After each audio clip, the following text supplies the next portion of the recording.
Kapitulli. Rritja nuk është që gjërat të bëhen më të lehta, por që ti të bëhesh më i aftë. Asgjë nuk bëhet më e lehtë, ti thjesht bëhesh më i mirë. Ka një iluzion të përhapur që na thot, kur të rritem, kur të përmirësohem, kur të arrijë suksesin, gjërat do të bëhen më të lehta. Por e vërteta është ndryshe. Rritja nuk sjell lehtësi. Rritja sjell fuqi.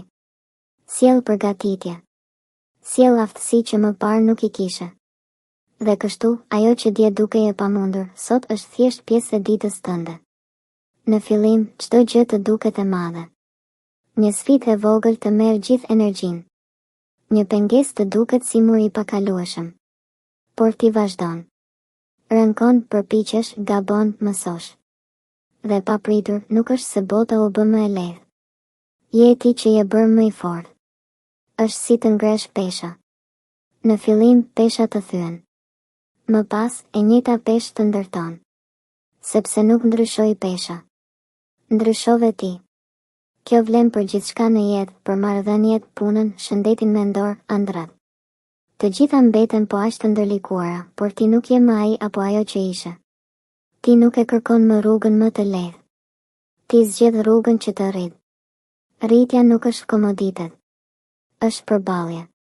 Është djers. Është të përballesh me frikën, me lodhjen, me pasigurinë dhe të thuash, unë mundem. Jo sepse është lehtë, por sepse ti nuk je më i njëjti. Mos prit që jeta të bëj favore.